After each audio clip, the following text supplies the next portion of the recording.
Hi, today I want to give you a couple of strategies that'll keep your pesky imposters in check. So if you're not familiar with them, you could check them out on my website. I have a book called Soulblazing, or you could join one of my workshops or my online Zoom class. And if you're familiar with them, you know them well. Your judge, your victim, your overthinker, your seductor. There's so many. I've identified 7, but there's so many more. So I am going to just share with you how you could tame them so you could be aligned with your authentic self. And it's not that very hard to do. It just takes patience and practice. So the first one is stepping into the box. So just picture an invisible box on the floor in front of you, and then you step into this, and this is like your power box. It's a space where you're confident and you feel your best, you have clarity.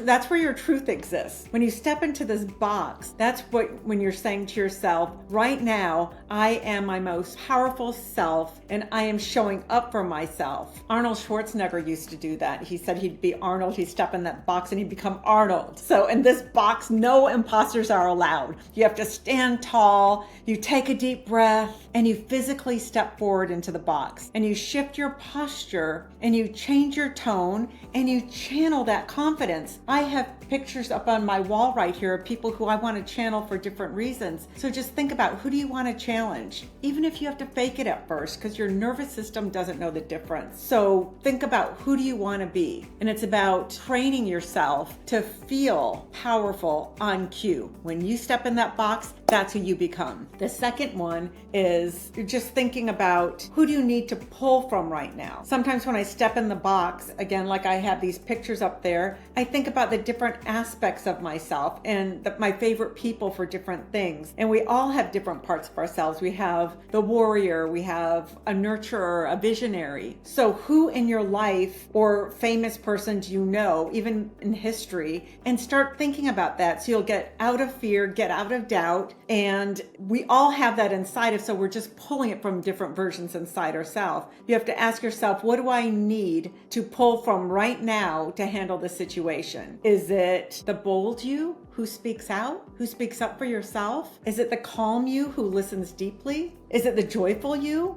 who finds humor in chaos? You have so many to choose from, and just say, who is it right now who I need for this particular experience? So if you're taking a tough meeting, you might want to say, I need to pull from my inner leader. I need to be confident, strong, have great ideas. Then visualize how that part of you would walk, how you would talk, how you would respond. Then you could create your daily imposter, which is a taming ritual. It's taming your imposters to creep in when you're not grounded. You got to catch them and say, there you are, I see you.